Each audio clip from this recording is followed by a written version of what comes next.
I used to be the type of prick, concert goer fan who complained that concerts and sporting events had become a little too family friendly for my liking.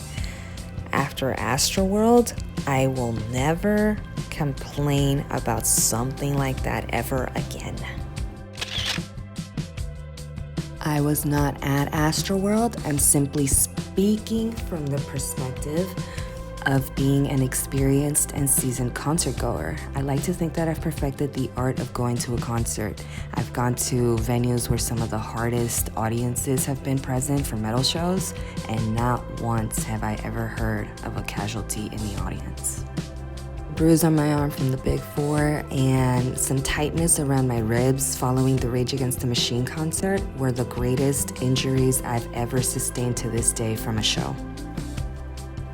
I know that lawsuits and investigations are pending at this time. I will speak with respect for the injured and those who died first and foremost, because I know that they aren't as easily wiped off the minds and hearts of the families who were brutally victimized by the unexpected and preventable injuries and deaths, if only greater competence had been present at Astroworld. As more interviews from survivors and families emerge, I'm noticing that complicated grief may be part of the families who were pained by sudden loss. I left a link in the description box below for the Mayo Clinic's outline of complicated grief symptoms. I'll also go over them right now. If nothing else, please take with you that the key difference between grief and complicated grief is how the griever is affected by grief over time and their ability to resume a normal life, quote unquote. Meaning you've been able to keep a job, friends, family, and self-care. When this is disrupted because you're so distraught by the loss of your loved one, especially if it's a sudden death, that is when the symptoms become complicated. Also, please notice how the Mayo Clinic mentions that complicated grief it occurs more in older females. However, it also mentions that environment affects how the complicated grief and trauma will affect someone. So please don't be too fazed by the sexist mentioned in the article. Keep in mind, they did write this way before anything like Astroworld ever happened. As we speak, it's been 11 months since I've been on my grief journey. It's not one I would have ever taken, and I know that it's not one anyone voluntarily takes. The circumstances that led up to the death of my loved one were very much sudden and are directly linked to someone's lapse in judgment, which directly influenced the health and death of my loved one. And sure, she's just a dog, but she amounted to more rights than anyone I know, especially but not limited to the one I directly blame for her being gone. But that's neither here nor there, because it doesn't change the fact that she is just not here.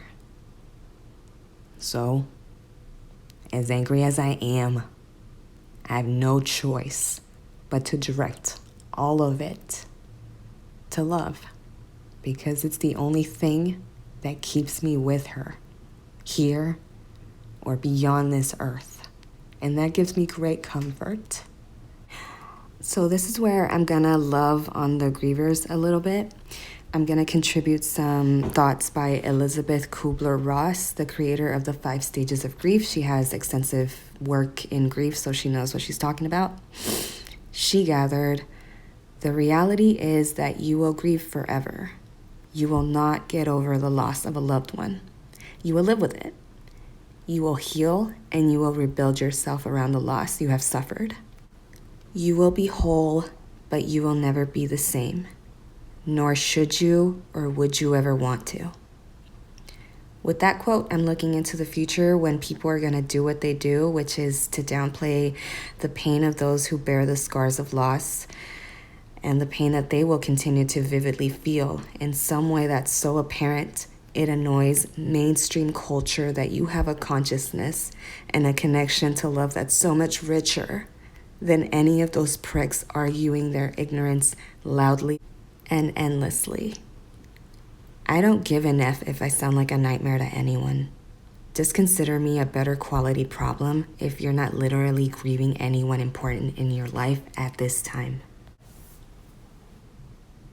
On a side note, as a professional who is registered with the California Board of Behavioral Sciences and am a registered therapist, in good standing, by the way, I just wanted to say, as far as the BetterHelp and Travis Scott connection, I remember feeling speechless, angry, complicated about it. And the only thing that I can equate it to, and please forgive my lack of a better example, it's just that I don't know how to take it, because it's almost as if there was a breakup and the one who initiated the breakup is also providing you nurturing aftercare, and it's just very, I'm gonna keep my words to myself. I have to give credit to the fact that maybe Travis Scott genuinely didn't know what he was hearing, and of course after the fact, there, regardless of what truly happened within him, I know for a fact that accountability exists whether or not we're aware of her being around. So in that sense, accountability will dictate what happens next.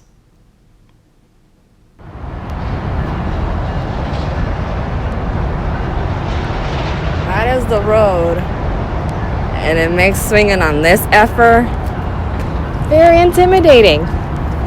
No lie. Plus, if you're taller, you'll find that it's really hard for you to rock, because, yeah, that it smacks itself into the tree, which is fine. You can spin around, that's fun.